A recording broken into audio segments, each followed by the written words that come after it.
Good evening, good evening, good evening. क्या हाल है भैया आप लोगों के? बहुत बढ़िया। बिहार में जोरदार बारिश हो रही है, दिल्ली भी बारिश भेज दो। स्वरूप, अभय, राहुल, एबीसी, मृत्युंजय, राजकुमार, शिवांश, राज, नाम तो सुना होगा है। Good evening, good evening, good evening, good evening, good evening. तो फाइनली भाई साहब हम लोग पहुंच चुके हैं, है ना। हम लोग पहुंच चुके हैं कहां पर? हम लोग पहुंच चुके हैं नॉन वर्बल रीजनिंग को खत्म कर दिया हमने।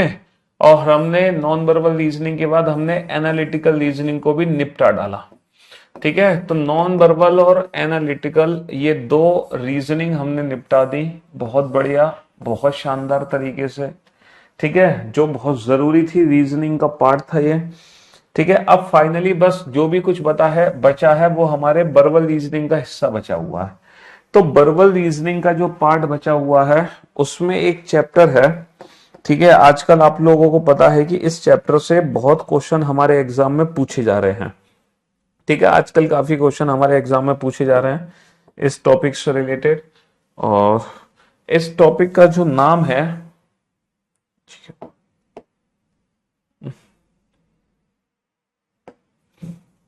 हाँ जी, इस टॉपिक का नाम है पजल। एक चैप्टर है पजल। ठीक है, और ये जो पजल चैप्टर है इससे रिलेटेड ना काफी क्वेश्चन पूछे जा रहे हैं हमारे एग्जाम में। सिटिंग अरेंजमेंट और पजल। बेटा डिसीजन मेकिंग में कुछ है नहीं खास। डिसीजन मेकिंग में बस मेरे को उतना ही समझाना था कि एलिजिबिलिटी क्राइटेरिया दिया होता है, उस एलिजिबिलिटी क्राइटेरिया को हमें भरना होता है, मतलब चेक करना होता है कि बच्चा एलिजिबल है या नहीं है, और कुछ नहीं है। समझ रहे हो? एलिजिबिलिटी क्राइटेरिया तो बड़ा आसान है।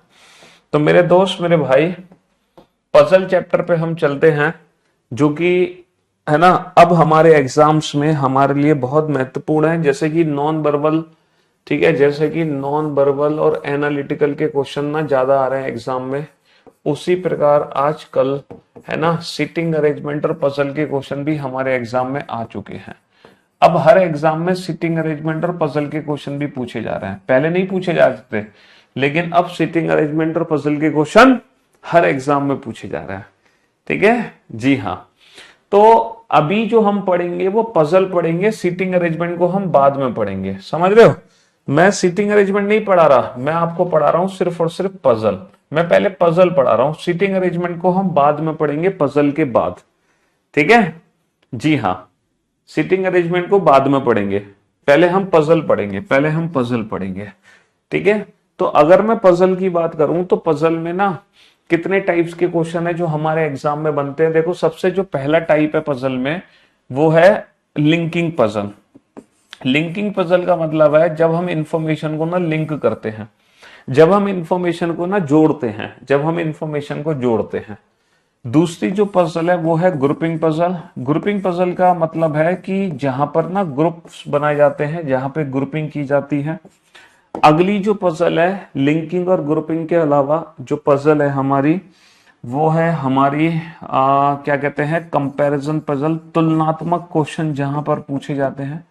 ठीक है, कंपैरिजन पजल, तुलनात्मक क्वेश्चन। उसके बाद जो पजल है बाबू, उसके बाद जो पजल है हमारी वो है कंपैरिजन के बाद आपका आ गया क्या कहते हैं, लिंकिंग, ग्रुपिंग, कंपैरिजन।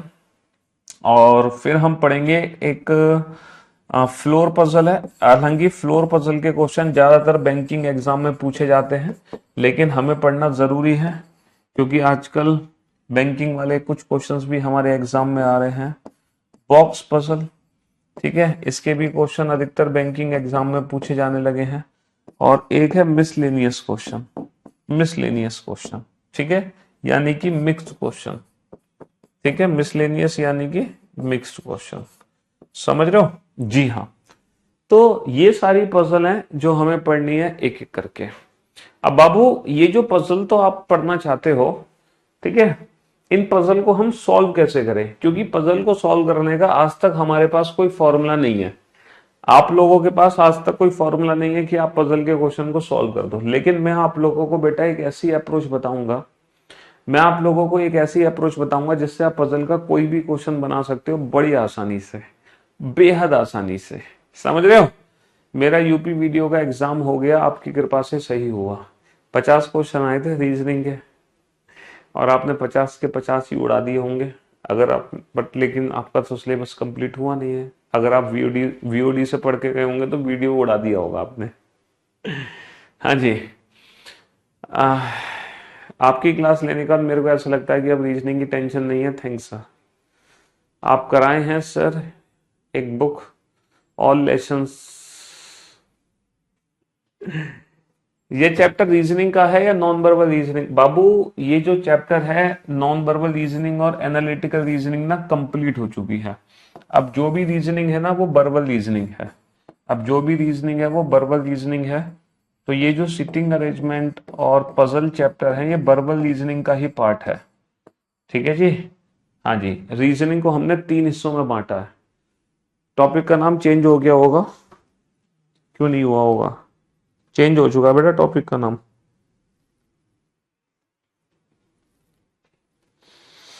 चलिए, तो सबसे पहले हम शुरू करेंगे लिंकिंग पजल। ठीक है, सबसे पहले हम लिंकिंग पजल शुरू करेंगे और मैं आपको बताऊंगा कि जब लिंकिंग पजल का क्वेश्चन हमारे एग्जाम में आएगा तो वो क्वेश्चन हमें कैसे बनाना है, हम अपने प्रश्न का उत्तर किस तरीके से दे सकते हैं।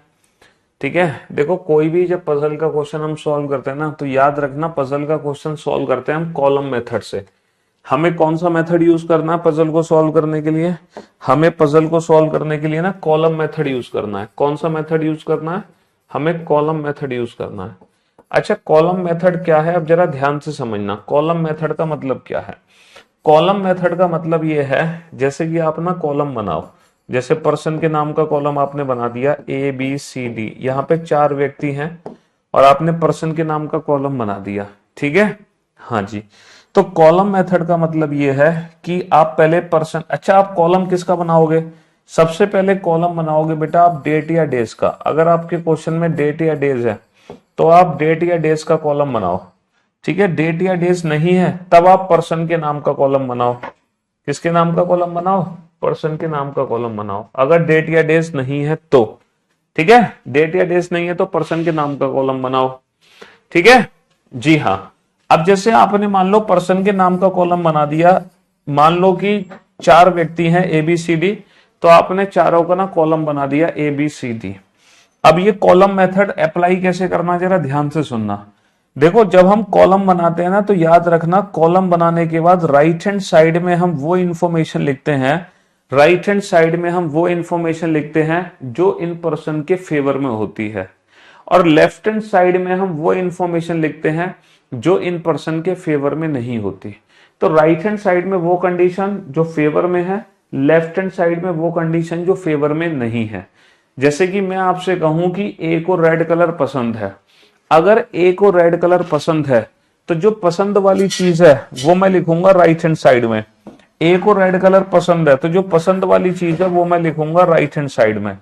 अच्छा, मैं आपसे कहूं कि जो बी है वो चौथी कक्षा में नहीं पढ़ता, अगर बी चौथी कक्षा में नहीं पढ़ता तो जो ना पढ़ने वाली चीज है उसको मैं लिखूंगा लेफ्ट हैंड साइड में। तो कहने का मतलब है जो कंडीशन फेवर में है वो लिखेंगे राइट हैंड साइड पे, जो फेवर में नहीं है वो लिखेंगे लेफ्ट हैंड साइड पे। जैसे कि मैंने यहां पे लिखा येलो। अच्छा ये बताओ अब इसका मतलब क्या है, इसका मतलब क्या है? सर इसका मतलब है कि सी को येलो कलर पसंद नहीं है। जैसे कि मैंने यहां पे लिखा ब्लैक, इसका मतलब क्या है? इसका मतलब है कि सर डी को ब्लैक कलर पसंद है, डी को ब्लैक कलर पसंद है ना। जैसे कि मैंने यहां पे लिखा बेटा ब्लू, ब्लू, इसका मतलब क्या है? इसका मतलब है कि बी को ब्लू कलर पसंद नहीं है। इसका मतलब है कि बी को ब्लू कलर पसंद नहीं है, सी को येलो कलर पसंद नहीं है। तो आपको क्या करना है, राइट हैंड साइड पे तो वो कंडीशन लिखनी है जो कंडीशन फेवर में है, और लेफ्ट हैंड साइड पे आपको वो कंडीशन लिखनी है जो फेवर में नहीं है, जो फेवर में नहीं है। यहां लाइक वाली सिचुएशन आएगी और यहां नॉट लाइक वाली सिचुएशन आएगी, नॉट लाइक वाली। और इस तरीके से हम किसी भी पजल को बना सकते हैं। अच्छा, कुछ ऐसे पॉइंट्स होते हैं जिनको हम यहाँ पे अप्लाई नहीं कर सकते, उन पॉइंट्स को ना हिंट के रूप में, हिंट के रूप में हम अलग से लिख लेंगे। उन पॉइंट्स को हम हिंट के रूप में अलग से लिख लेंगे। जैसे एक पजल का मैं क्वेश्चन आपके सामने देता हूं, समझ रहे हो? अब आप लोग इस क्वेश्चन को ध्यान से देखना। पहला क्वेश्चन है, पहला क्वेश्चन देखो मैं सॉल्व करके दिखाऊंगा आपको। पहला क्वेश्चन मुझे सॉल्व करने दो, फिर बाकी के आप लोग करते रहना। सिर्फ पहला क्वेश्चन मेरे लिए, बाकी के जो क्वेश्चन है फिर आप लोग सॉल्व करना, ठीक है? ये सबसे पहला क्वेश्चन है पजल का। आप लोगों को सिर्फ ये क्वेश्चन पढ़ना है एक बार कि लिखा क्या है। आप लोग सिर्फ ये पढ़ लो लिखा क्या है, बाकी ये क्वेश्चन कैसे सॉल्व होगा वो मैं आपको करके दिखाऊंगा। आप सिर्फ इसको पढ़ लो कि ये लिखा क्या है। हाँ जी,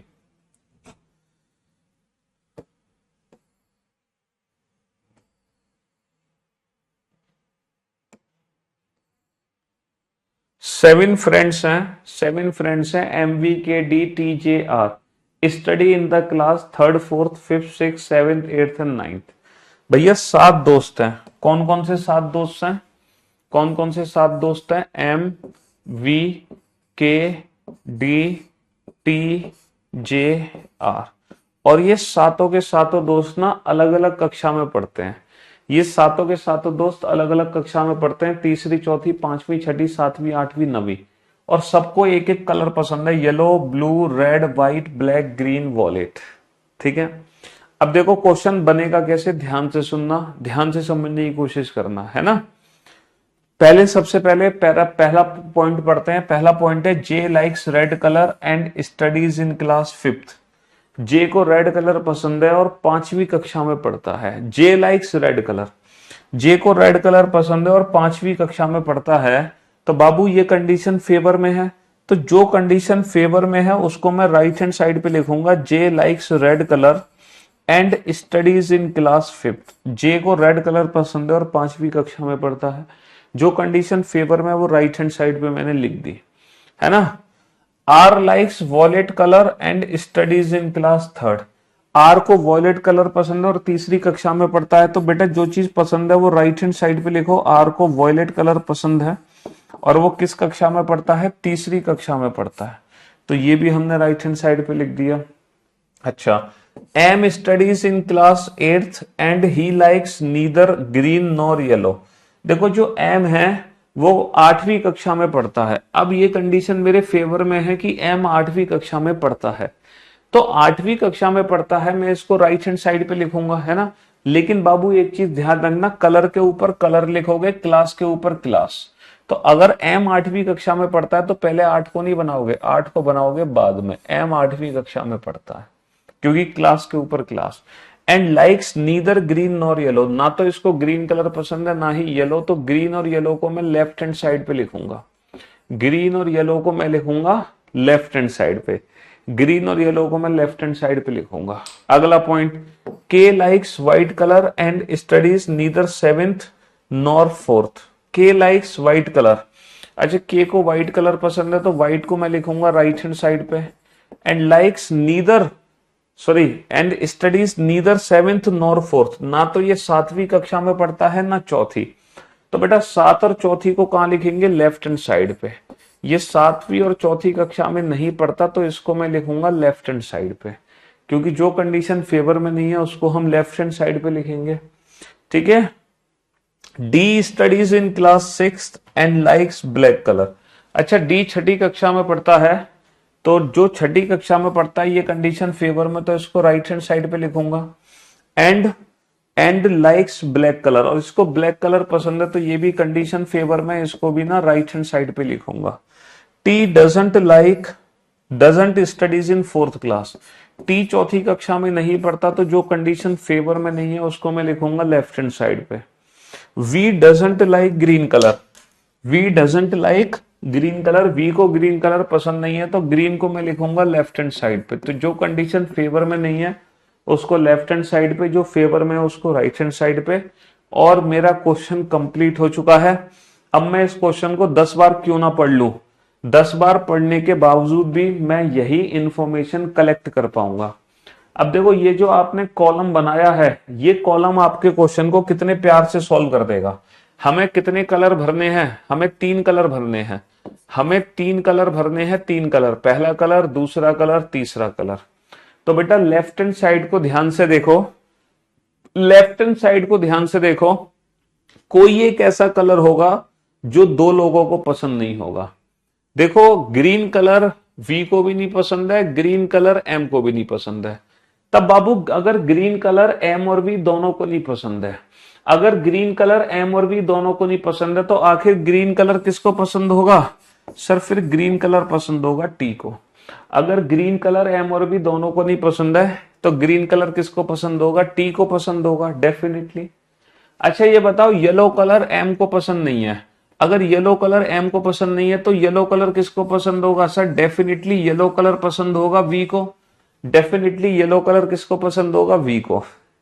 अच्छा यहाँ पे कौन सा कलर बच गया सर, यहाँ पे जो कलर बच गया वो ब्लू कलर बच गया, तो ये आ गया ब्लू कलर। तो फाइनली हमने भर दिया कि किस व्यक्ति को कौन सा कलर पसंद है, हमें पता चल चुका है कि किस व्यक्ति को कौन सा कलर पसंद है।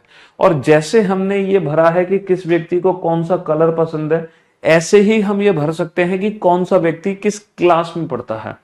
अच्छा लेफ्ट हैंड साइड को ध्यान से देखो कि चौथी कक्षा में के नहीं पढ़ता, चौथी कक्षा में टी नहीं पढ़ता। अच्छा ये बताओ अगर चौथी कक्षा में के और टी दोनों नहीं पढ़ते तो आखिर चौथी कक्षा में पढ़ेगा कौन। चौथी कक्षा में आर नहीं पढ़ सकता, जे नहीं पढ़ सकता, ये नहीं पढ़ सकता, ये नहीं पढ़ सकता, ये नहीं पढ़ सकता, ये नहीं पढ़ सकता, तो आखिर चौथी कक्षा में पढ़ेगा कौन, फिर चौथी कक्षा में सर पढ़ना होगा वी को। फिर चौथी कक्षा में कौन पढ़ेगा, चौथी कक्षा में वी पढ़ेगा, वी। अच्छा 7वीं कक्षा में के नहीं पढ़ता, 7वीं कक्षा में के नहीं पढ़ता, फिर 7वीं कक्षा में कौन पढ़ेगा, 7वीं कक्षा में टी पढ़ेगा। अच्छा कक्षा कौन सी बच गई, 9th क्लास। तो अब आप बता सकते हो, आपसे कोई भी क्वेश्चन पूछा जाए, ये पजल सॉल्व हो चुकी है। अब आप बता सकते हो कि किस व्यक्ति को कौन सा कलर पसंद है और कौन सा व्यक्ति कौन सी कक्षा में पढ़ता है। ये कॉलम मेथड से हमने इस पजल को पूरी तरीके से सॉल्व कर दिया। तो बेटा कॉलम बनाओ, कॉलम बनाने के बाद राइट हैंड साइड पे तो वो कंडीशन लिखो जो फेवर में है, लेफ्ट हैंड साइड पे वो कंडीशन लिखो जो फेवर में नहीं है, और उसके बाद पूरा क्वेश्चन तुम्हारा कंप्लीट हो जाएगा, पूरा का पूरा क्वेश्चन। मौज, अब मौज आ गई सर, अल्टीमेट मजा आ गया सर। चलिए, तो आपको सबसे पहले कॉलम बनाना है। राइट हैंड साइड पे वो कंडीशन जो फेवर में थी, लेफ्ट हैंड साइड पे वो कंडीशन जो फेवर में नहीं थी। उसके बाद फिर हम अपने कंप्लीट कर सकते हैं। लेफ्ट हैंड साइड को ध्यान से देखें, लेफ्ट हैंड साइड को ध्यान से। अब देखो क्वेश्चन एग्जाम में कैसे पूछा जाएगा। क्वेश्चन एग्जाम में पूछा जाएगा कि टी को कौन सा कलर पसंद है, तो हम कहेंगे ग्रीन। हमसे पूछा जाएगा जिसको येलो कलर पसंद है वो कौन सी कक्षा में पढ़ता है, हम कहेंगे चौथी कक्षा में। हमसे पूछा जाएगा जो 9th कक्षा में पढ़ता है उसको कौन सा कलर पसंद है, हम कहेंगे व्हाइट कलर। हमसे पूछा जाएगा कि आर को कौन सा हमसे पूछा जाएगा कि एम को कौन सा कलर पसंद है और वो कौन सी कक्षा में पढ़ता है, सर एम को ब्लू कलर पसंद है और वो 8वीं कक्षा में पढ़ता है।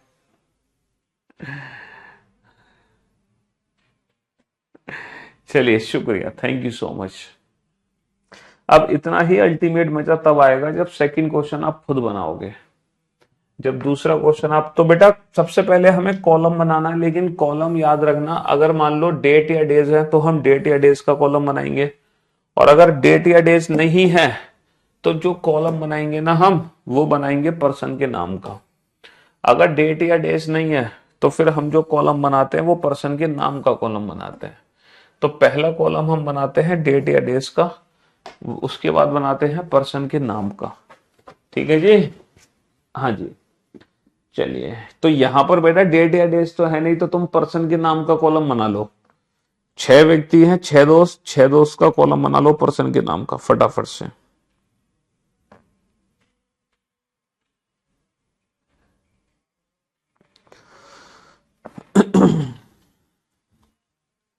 बनाओ फटाफट।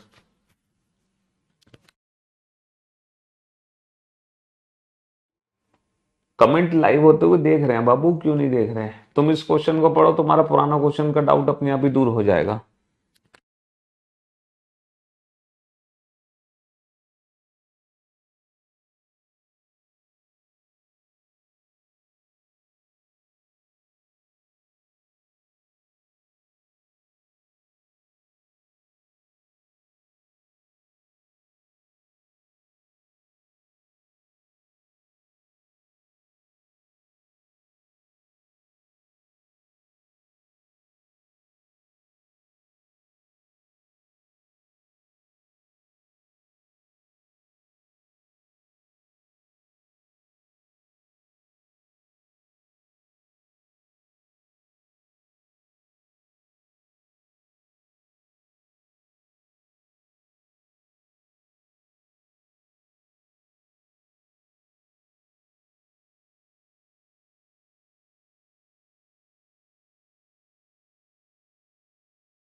हाँ जी, बन गया क्वेश्चन आप लोगों का। चलिए साहब, तो पहली बार शायद आपने लाइफ में पजल का क्वेश्चन बनाया होगा। आज से पहले आज तक शायद आप पजल का कोई क्वेश्चन नहीं बना पाए होंगे, लेकिन ये क्वेश्चन आपने बना दिया पजल का। है तो सबसे पहले आपने पर्सन के नेम का कॉलम बनाया। पर्सन के नेम क्या क्या है? दीपक, दीपक, वरुण, अनित, नीलेश, राजेश, सिद्धार्थ। ठीक है, पहला पॉइंट है Nilesh is not studying hardware. Nilesh hardware में नहीं पढ़ता। अच्छा, नीलेश हार्डवेयर में नहीं पढ़ता, तो जो हार्डवेयर में नहीं पढ़ता उसको मैं कहां लिखूं? है जो कंडीशन फेवर में नहीं है उसको मैं कहां लिखूं? राइट हैंड साइड पे कि नीलेश हार्डवेयर में नहीं पढ़ता। जो फेवर में नहीं है वो लेफ्ट हैंड साइड पे। Rajesh is studying software and likes hockey.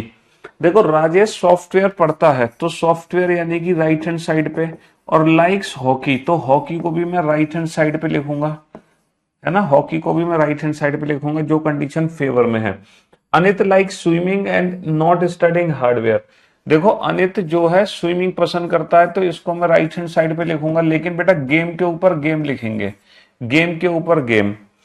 And not studying hardware, ये हार्डवेयर में नहीं पढ़ता तो हार्डवेयर को मैं लेफ्ट हैंड साइड पे लिखूंगा। The one who likes football is studying electrical. तो देखो, इलेक्ट्रिकल के साथ फुटबॉल को आना है, तो ये मेरे लिए हिंट है। इस हिंट को मैं साइड में लिख लेता हूं, इस हिंट को मैं साइड में लिख लेता हूं। क्यों? क्योंकि फुटबॉल के साथ इलेक्ट्रिकल यहां भी आ सकता है, यहां भी आ सकता है, यहां भी आ सकता है, यहां भी आ सकता है। चार पॉसिबिलिटी बन रही है। अब ऐसा तो है नहीं कि मैं पहले चार पॉसिबिलिटी बनाऊं, तो इसीलिए पॉसिबिलिटी मत बनाओ अभी, फिलहाल अभी छोड़ दो। समझ लो, अभी पॉसिबिलिटी मत बनाओ, अभी ऐसे ही छोड़ दो, इस हिंट को साइड में लिख लो, हो सकता है बाद में काम आ जाए। Siddharth is studying mechanical and doesn't like tennis. देखो, सिद्धार्थ जो है मैकेनिकल पढ़ता है और इस बच्चे को टेनिस पसंद नहीं है, तो टेनिस को मैं लिख दूंगा लेफ्ट हैंड साइड पे। The one who likes badminton is studying electro communication. ये इलेक्ट्रो कम्युनिकेशन है, टेली कम्युनिकेशन है, सॉरी टेली कम्युनिकेशन, ये टेली कम्युनिकेशन है। तो जो टेली कम्युनिकेशन में पढ़ता है ना, वो बैडमिंटन पसंद करता है, तो टेली कम्युनिकेशन के साथ बैडमिंटन आ गया। तो टेली कम्युनिकेशन के साथ बैडमिंटन को मैं कहीं भी रख सकता हूं, ये हिंट है। Deepak and Varun do not like badminton. Deepak और वरुण किसी को भी बैडमिंटन पसंद नहीं है, तो मैंने लेफ्ट हैंड साइड पे लिख लिया बैडमिंटन। ठीक है। दीपक डजंट लाइक टेनिस, दीपक को टेनिस भी पसंद नहीं है। चलिए साहब, बस अब आप इस क्वेश्चन को कई बार पढ़ लो, कई बार पढ़ लो, इससे ज्यादा इंफॉर्मेशन आप कलेक्ट नहीं कर पाओगे। देखो, बेसिकली ये क्वेश्चन है क्या, मैं आपको दोबारा से पढ़ के सुनाता हूं। दीपक को टेनिस बैडमिंटन पसंद नहीं है, वरुण को बैडमिंटन पसंद नहीं है, अनित को हार्डवेयर नहीं पढ़ता लेकिन उसको स्विमिंग पसंद है, नीलेश हार्डवेयर में नहीं पढ़ता, राजेश सॉफ्टवेयर पढ़ता है और उसको हॉकी पसंद है, सिद्धार्थ मैकेनिकल पढ़ता है लेकिन उसको टेनिस पसंद नहीं है। अच्छा, जो फुटबॉल खेलता है उसको इलेक्ट्रिकल पसंद है, और जो जो फुटबॉल पसंद करता है वो इलेक्ट्रिकल में पढ़ता है, जो बैडमिंटन पसंद करता है वो टेलीकम्युनिकेशन में पढ़ता है। तो ये दो हिंट है मेरे पास, और ये सारे के सारे पॉइंट्स हैं मेरे पास। अब मैं क्वेश्चन को कैसे बनाऊं? तो सबसे पहले आप ना हिंट को पकड़ो, कि कोई भी एक हिंट को उठा लो, किसी भी एक हिंट को उठा लो। कौन सी हिंट को उठाना चाहते हो आप? सर मैंने ये वाली हिंट उठा ली कि बैडमिंटन के साथ टेलीकम्युनिकेशन को मैं कहां रखूंगा। अच्छा ये बताओ, क्या बैडमिंटन के साथ टेलीकम्युनिकेशन को मैं यहां रख सकता हूं? सर नहीं रख सकता, क्योंकि दीपक को बैडमिंटन पसंद नहीं है। क्या बैडमिंटन के साथ टेलीकम्युनिकेशन को यहां रख सकता हूं? नहीं रख सकता, क्योंकि वरुण को बैडमिंटन पसंद नहीं है।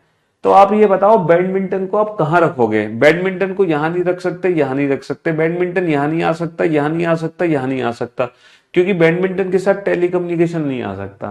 तो बैडमिंटन के साथ टेलीकम्युनिकेशन रखने का सिर्फ एक ही तरीका है, नीलेश।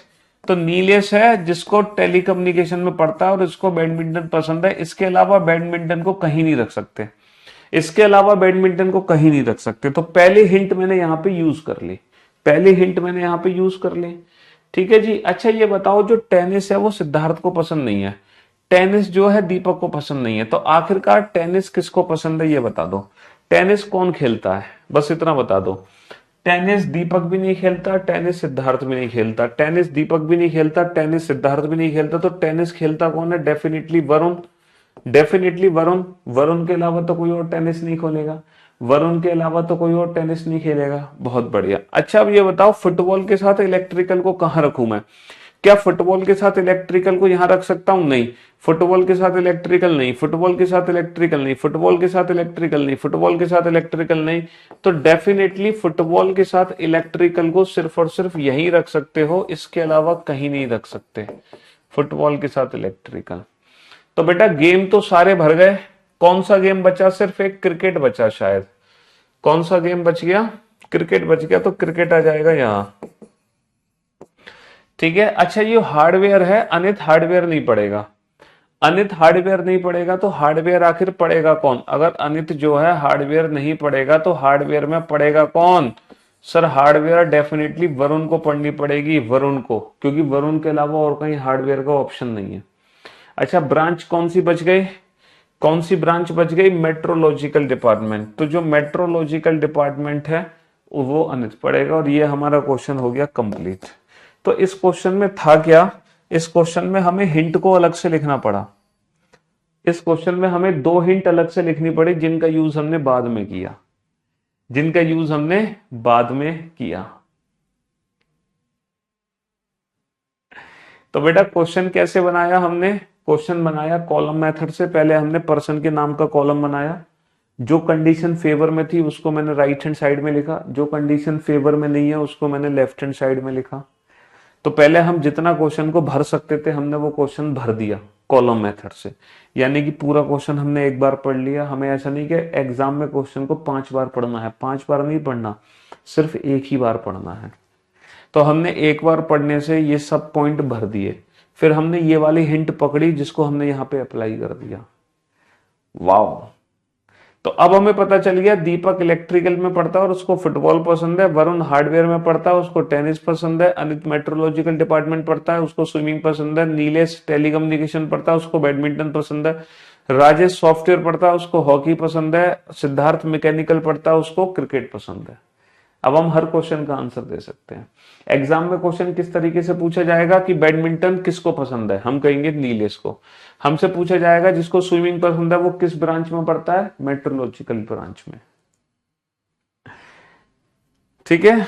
तो इस पजल से रिलेटेड अब एग्जाम देखो, इस पजल से रिलेटेड हमारे एग्जाम में 2 क्वेश्चन भी आ सकते हैं और 5 क्वेश्चन भी आ सकते हैं। 2 से लेके 5 क्वेश्चन तक ये पजल से रिलेटेड क्वेश्चन हमारे एग्जाम में पूछे जाएंगे। 2 से लेके 5 क्वेश्चन तक इस पजल से रिलेटेड हमारे एग्जाम में क्वेश्चन पूछे जा सकते हैं। समझ रहे हो? चलो इस क्वेश्चन को बनाने की कोशिश करो। अच्छा कभी कभी ना पॉसिबिलिटीज बनानी पड़ जाती हैं, तो आप पॉसिबिलिटीज भी बना सकते हो। अगर आपको पॉसिबिलिटीज बनानी पड़ जाए तो आप पॉसिबिलिटीज भी बना सकते हो। ठीक है बेटा, P Q R S T U भी 7 प्रोफेसर हैं, इनमें से प्रत्येक एक भिन्न भिन्न सब विषय पढ़ाता है, भौतिक विज्ञान, रसायन विज्ञान, जीव विज्ञान, अंग्रेजी, गणित, अर्थशास्त्र, भूगोल। यह जरूरी नहीं है इसी क्रम में, इनमें से प्रत्येक सोमवार से रविवार तक एक सप्ताह के एक दिन पढ़ते हैं। अच्छा अब यहाँ पे जब आप कॉलम सॉल्व करोगे ना, तब आप यहाँ पे जब कॉलम बनाओगे तो पर्सन के नेम का कॉलम मत बनाना, यहाँ पे जो कॉलम बनाना वो डेज का कॉलम बनाना, मंडे टू संडे। क्योंकि मैंने आपको बताया है कि डेट या डेज में हमेशा डेट या डेज का ही कॉलम बनाते हैं, है ना, पर्सन के नाम का कॉलम नहीं बनाते। क्योंकि अगर आप पर्सन के नाम का कॉलम बनाओगे तो क्वेश्चन सॉल्व जरूर होगा लेकिन टाइम वेस्ट होगा। तो इट्स बेटर कि आप यहाँ पे कॉलम बनाओ बेटा डेज का। पहले लिखो सोमवार, फिर मंगल, फिर बुध, फिर बृहस्पति, शुक्र, शनि, रविवार, और बिल्कुल मंडे टू संडे का ही कॉलम बनाना, मंडे टू संडे का ही। और मंडे टू संडे का कॉलम बनाओ, फिर इस क्वेश्चन को बनाने की कोशिश करो। डेज का कॉलम बना के इस क्वेश्चन को बनाने की कोशिश करो, है ना। हाँ जी, डेज का कॉलम बनाओ।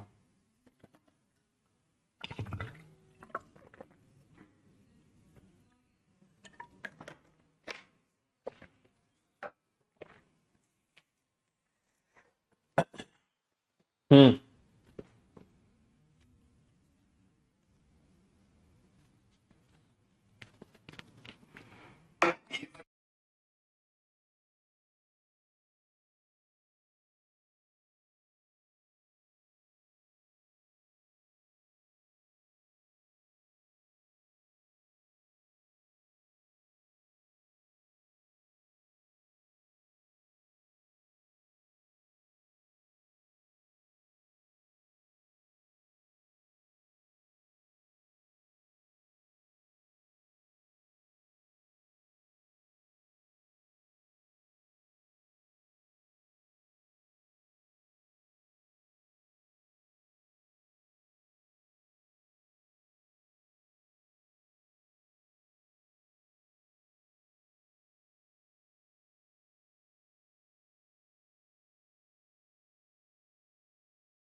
चलिए साहब, तो आप लोगों को काफी मौका मिला इस क्वेश्चन को बनाने के लिए। देखो ये पजल का क्वेश्चन है, ऐसा नहीं कि ये क्वेश्चन आप अभी इस शुरुआत में 1 मिनट में सॉल्व कर देंगे।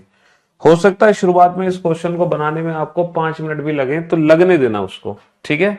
लेकिन अल्टीमेटली आपको क्वेश्चन बनाना है, क्योंकि धीरे धीरे जब आप इन क्वेश्चंस को बनाने लगोगे ना, तो एक अलग लेवल का कॉन्फिडेंस आपके अंदर आ जाएगा। तो पहले वो आपको कॉन्फिडेंस चाहिए, ठीक है। टाइम मत देखो कि कितना समय लग रहा है इस क्वेश्चन को बनाने में, अभी आपको सिर्फ कॉन्फिडेंस चाहिए कि हाँ सर हम पजल के क्वेश्चंस बना सकते हैं। चलिए साहब, तो मैंने आप लोगों को क्या बताया, कि सबसे पहले कॉलम बनाओ। कॉलम, जिन बच्चों को नहीं समझ आया वो ध्यान से समझेंगे। सबसे पहले कॉलम बनाओ बेटा। कॉलम बनाएंगे हम मंडे टू संडे का, तो मंडे टू संडे का कॉलम बना दो। Monday, Tuesday, Wednesday, Thursday, Friday, Saturday और संडे। अब सबसे पहले पहला पॉइंट पढ़ो। पहला पॉइंट क्या है? R teaches bio on Friday. बेटा आर जो है बायोलॉजी पढ़ाता है, आर बायोलॉजी पढ़ाता है ना। आर बायोलॉजी पढ़ाता है फ्राइडे को। तो फ्राइडे वाले दिन कौन पढ़ा रहा है? आर। और क्या पढ़ा रहा है? बायोलॉजी। तो ये कंडीशन फेवर में है, तो जो कंडीशन फेवर में है मैं उसको राइट हैंड साइड में लिखूंगा। जो कंडीशन फेवर में है उसको मैं राइट हैंड साइड पे लिखूंगा, ठीक है ना। चलिए बहुत बढ़िया। अगला point, Q teaches mathematics on the previous day on which the professor teaches physics. बेटा क्यू क्या पढ़ाता है? क्यू पढ़ाता है मैथ्स। और किससे पहले पढ़ाता है? मैथ्स। क्यू मैथ्स पढ़ाता है फिजिक्स से ठीक पहले। क्यू मैथ्स पढ़ाता है फिजिक्स से ठीक पहले, समझ रहे हो? क्यू मैथ्स पढ़ाता है फिजिक्स से ठीक पहले। अब बाबू क्यू मैथ्स फिजिक्स से ठीक पहले पढ़ाता है, तो यहां पर मैं क्यू को रख नहीं सकता, तो ये हिंट है, इस हिंट को छोड़ दो। V teaches on Sunday but doesn't teach chemistry और इंग्लिश। देखो संडे को पढ़ाता है V but doesn't teach chemistry और इंग्लिश, तो केमिस्ट्री और इंग्लिश को मैं लिखूंगा लेफ्ट हैंड साइड पे, क्योंकि जो कंडीशन फेवर में नहीं है उसको मैं लेफ्ट हैंड साइड पे लिखूंगा। जो कंडीशन फेवर में नहीं है उसको मैं कहां लिखूंगा? उसको मैं लेफ्ट हैंड साइड पे लिखूंगा, जो कंडीशन फेवर में नहीं है ना।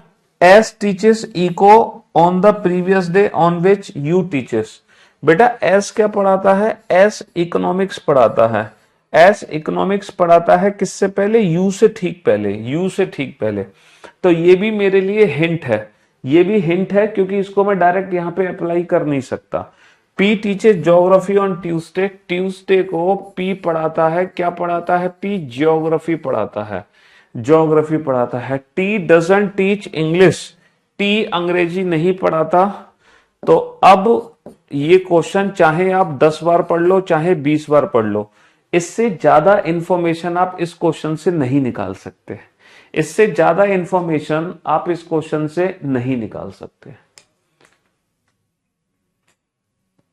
बस इतनी ही इंफॉर्मेशन है जो आप ले सकते हैं। क्या इंफॉर्मेशन आपने ली? कि पी ज्योग्राफी पढ़ाता है ट्यूसडे को, आर बायोलॉजी पढ़ाता है फ्राइडे को, वी संडे को पढ़ाता है लेकिन केमिस्ट्री और इंग्लिश नहीं पढ़ाता। टी जो है वो अंग्रेजी नहीं पढ़ाता। जो क्यू है वो मैथ पढ़ाता है लेकिन फिजिक्स से ठीक पहले पढ़ाता है। और जो एस है वो इकोनॉमिक्स पढ़ाता है लेकिन यू से ठीक पहले पढ़ाता है। यानी कि जो हमारी पजल है वो सिर्फ इतनी सी है। आप यहां ध्यान मत दो ये क्या लिखा है, ये पता है क्या लिखा है? ये यही लिखा है जो अपने यहां पे लिखा है। तो पूरा पजल का क्वेश्चन इतना सा है, ठीक है। अब हम क्या करेंगे? अब हम हिंट्स को यूज करना शुरू करेंगे। अच्छा ये बताओ, मैं मैथ्स और फिजिक्स को कहां रख सकता हूं? सर मैं मैथ्स और फिजिक्स को यहां रख सकता हूं। सर मैं मैथ्स और फिजिक्स को यहां भी रख सकता हूं। तो मैथ्स और फिजिक्स को रखने की दो पॉसिबिलिटी हैं। अच्छा ये बताओ, हम एस और क्यू को कहां रखें? एस और यू को एक साथ कहां रखूं मैं? एस और यू को, ये बताओ, एस और यू ये दोनों एक साथ आने चाहिए। एस और यू को एक साथ मैं कहां रखूं? एस और यू को एक साथ मैं कहां रखूं? बेटा जो कंडीशन फेवर में वो राइट हैंड साइड में, जो फेवर में नहीं है वो लेफ्ट हैंड साइड में।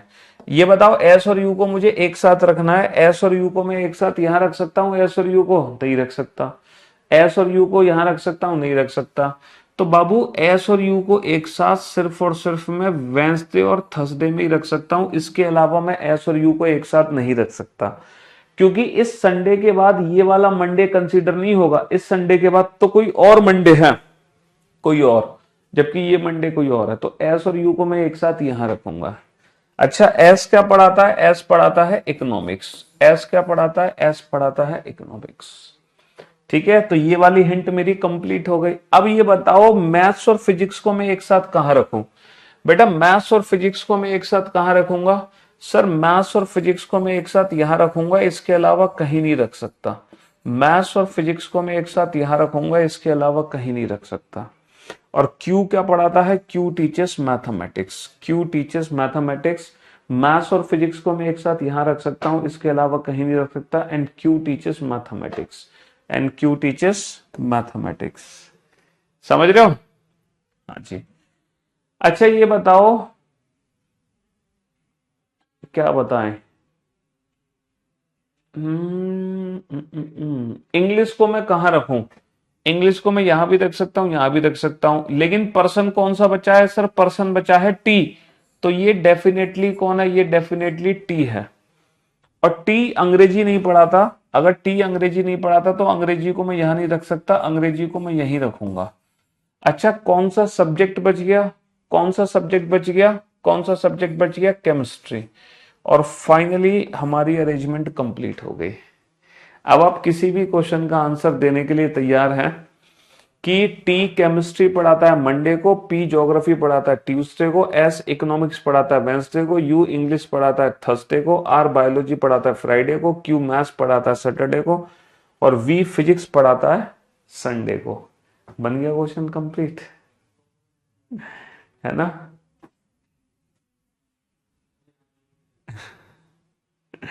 बेटा आजकल ये मत पूछा करो कि मैं एसएससी के लिए हूं, मैं कितनी क्लास करूं, मैं कितना पढ़ूं। आप किसी भी एग्जाम की तैयारी कर रहे हैं, आपको सारी क्लासेस देखनी है कम से कम एक बार तो। आपको सारा सिलेबस कंप्लीट करना है कम से कम एक बार तो। वो बात अलग है कि आप उन क्वेश्चंस की प्रैक्टिस मत करो, उन बड़े बड़े क्वेश्चंस की, लेकिन एक बार तो आपको कम से कम पढ़नी है। भले ही आप बाद में उनकी प्रैक्टिस मत करो, लेकिन वन टाइम तो आपको बेटा पढ़ने ही पड़ेंगे। समझ रहे हो? चाहे आप किसी भी एग्जाम की तैयारी क्यों ना करो। अभी आपने देखा वीडियो का जो पेपर हुआ है यूपी ट्रिपल एससी वीडियो का, जिसमें 50 क्वेश्चन रीजनिंग के हैं, उसमें पजल के सीटिंग अरेंजमेंट के इतने बड़े क्वेश्चन ही आए एग्जाम में। इतने बड़े बड़े क्वेश्चन ही पूछे गए बेटा पजल और सीटिंग अरेंजमेंट के वीडियो के पेपर में, हैं? लेकिन कॉलम जो मेथड है ना, वो सबसे ज्यादा खतरनाक चीज है। कॉलम मेथड बनाओ और सारे क्वेश्चंस के आंसर पाओ। बेटा 7 विषय हैं गणित, फलाने लिखने, और ये सप्ताह के सोमवार से आरंभ होकर रविवार तक समाप्त होते हैं। यानी कि यहां भी आपको कॉलम बनाना है फ्रॉम मंडे टू संडे। यहां भी आपको किसका कॉलम बनाना है? मंडे टू संडे का कॉलम बनाओ और कॉलम बना के इस क्वेश्चन का आंसर दो। मंडे टू संडे का कॉलम बनाओ फटाफट से। बेटा अगर ये क्वेश्चन एग्जाम में आएगा तो कम से कम इस इंफॉर्मेशन से रिलेटेड 2-3 क्वेश्चन पूछे जाएंगे, ये एक सिंगल क्वेश्चन के लिए इंफॉर्मेशन नहीं होगी।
पॉसिबिलिटी बनानी पड़े ना बाबू, तो दो पॉसिबिलिटी बना लेना।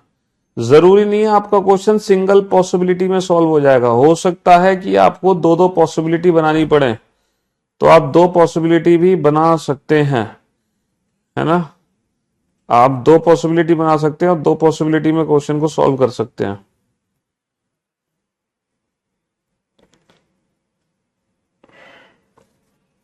दो पॉसिबिलिटी बना लो, जरूरी नहीं है कि एक ही पॉसिबिलिटी बनानी पड़े। व्याख्यान का मतलब सब्जेक्ट हो गया।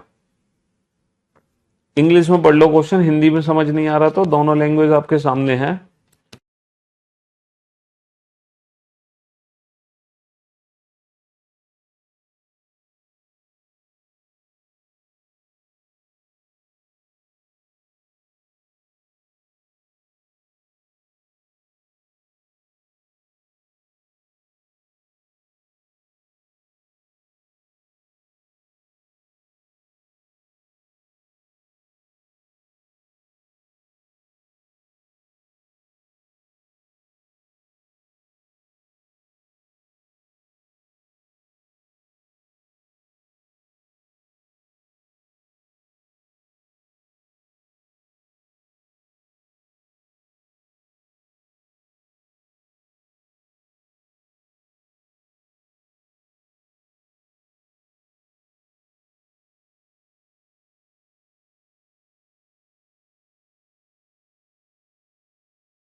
तो मेरे भाई मेरे दोस्त, आ, बनाते हैं इस क्वेश्चन को, देखते हैं कि आप लोग बना पाए कि नहीं बना पाए।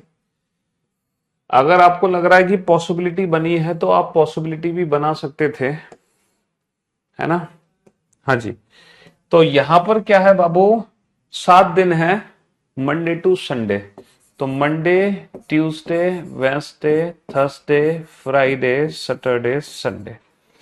ठीक है, मंडे टू संडे 7 दिन हो गए। पहला पॉइंट है chemistry is taught on Thursday. Chemistry is taught on Thursday, तो थर्सडे को बाबू केमिस्ट्री पढ़ाई जाती है। थर्सडे को केमिस्ट्री पढ़ाई जाती है। English is taught on the day immediately next to the day when zoology is taught. मतलब जब जूलॉजी पढ़ाई जाती है उसके तुरंत बाद अंग्रेजी को पढ़ाना है, उसके तुरंत बाद अंग्रेजी। English is taught neither on Tuesday nor on Saturday. English ना तो ट्यूसडे को है और ना ही इंग्लिश सैटरडे को है। अब जरा बाबू ध्यान से समझना मेरी बात, इंग्लिश ट्यूसडे को भी नहीं है, इंग्लिश सैटरडे को भी नहीं है ना। इंग्लिश ट्यूसडे को भी नहीं है, सैटरडे को भी नहीं है। तो आप ये सोच कर बताओ इंग्लिश को मैं कहां रख सकता हूं। अब आप ये सोच के बताओ, अगर इंग्लिश जूलॉजी के तुरंत बाद है ना, और इंग्लिश ट्यूसडे और सैटरडे में नहीं है, तो मैं इंग्लिश को कहां कहां रख सकता हूं, जल्दी से बताओ इंग्लिश को मैं कहां कहां रख सकता हूं। इंग्लिश को मैं कहाँ कहाँ रख सकता हूँ, जल्दी से बताइए फटाफट से। इंग्लिश को मैं और कहाँ कहाँ रख सकता हूँ? Monday Tuesday Wednesday Thursday Friday Saturday Sunday. English को मैं कहाँ कहाँ रख सकता हूँ, जल्दी से बताओ। थर्सडे को क्या है? थर्सडे को केमिस्ट्री है। सर इंग्लिश को मैं मंडे में नहीं रख सकता क्योंकि उससे पहले जूलॉजी नहीं आ सकता। इंग्लिश को मैं ट्यूसडे में तो वैसे भी नहीं रख सकता। इंग्लिश को मैं वेंसडे में रख सकता हूँ। इंग्लिश को वेंसडे में रख सकता हूँ, उससे पहले जूलॉजी आ जाएगा। इंग्लिश को थर्सडे में नहीं रख सकता। इंग्लिश को फ्राइडे में नहीं रख सकता, उससे ऊपर जूलॉजी नहीं आ सकता। इंग्लिश को सैटरडे में नहीं रख सकता, उससे ऊपर जूलॉजी नहीं आ सकता। इंग्लिश को मैं संडे में भी रख सकता हूँ। तो इंग्लिश की दो पॉसिबिलिटी है, या तो मैं इंग्लिश को रख सकता हूँ वेंसडे में, या फिर मैं इंग्लिश को रख सकता हूँ संडे में। या तो इंग्लिश को मैं रख सकता हूँ संडे में, या फिर इंग्लिश को रख सकता हूँ वेंसडे। इसके अलावा और कहीं भी इंग्लिश को नहीं रख सकते। और इंग्लिश से ठीक ऊपर कौन है? जूलॉजी। इंग्लिश से ठीक ऊपर कौन है? जूलॉजी। चलिए, only one lecture is held between chemistry and botany. बेटा केमिस्ट्री और बॉटनी के बीच में एक लेक्चर है। अगर ये केमिस्ट्री है तो बॉटनी को ऊपर नहीं रख सकता, बॉटनी को मुझे नीचे रखना पड़ेगा।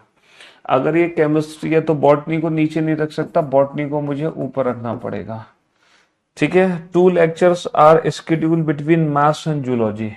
जूलॉजी और मैथ्स के बीच में 2 लेक्चर हैं। ये जूलॉजी है तो बेटा मैथ्स को मुझे नीचे रखना पड़ेगा ताकि मैथ्स और जूलॉजी के बीच में 2 का गैप आ जाए। ये जूलॉजी है तो मैथ्स को मुझे ऊपर रखना पड़ेगा ताकि जूलॉजी और मैथ्स के बीच में 2 लेक्चर का गैप आ जाए। ठीक है जी। Stat is taught neither on Monday nor on Sunday. बेटा स्टैट ना तो मंडे को है ना संडे को है। इसका मतलब ये वाली संभावना गलत है। अगर स्टैट मंडे को नहीं है तो डेफिनेटली स्टैट कहाँ है? स्टैट फ्राइडे को है। अगर स्टैट मंडे को नहीं है तो स्टैट फ्राइडे को है। तो जो सब्जेक्ट बचा हमारा कौन सा सब्जेक्ट? फिजिक्स। तो बाबू फिजिक्स मंडे को है और ये हमारी पजल हो गई कंप्लीट। तो आज हमने पजल की शुरुआत करी है, तो इसीलिए आज हम सिर्फ पजल के 4 क्वेश्चन ही कराएंगे। ठीक है जा।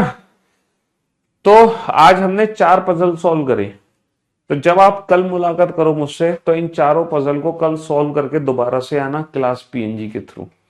तो इन चारों पजल को कल आप दोबारा से सॉल्व करके आना कल की क्लास में। ठीक है। Love you guys, love you all, take care, thank you so much, tata bye bye. मिलते हैं कल आपसे। आज की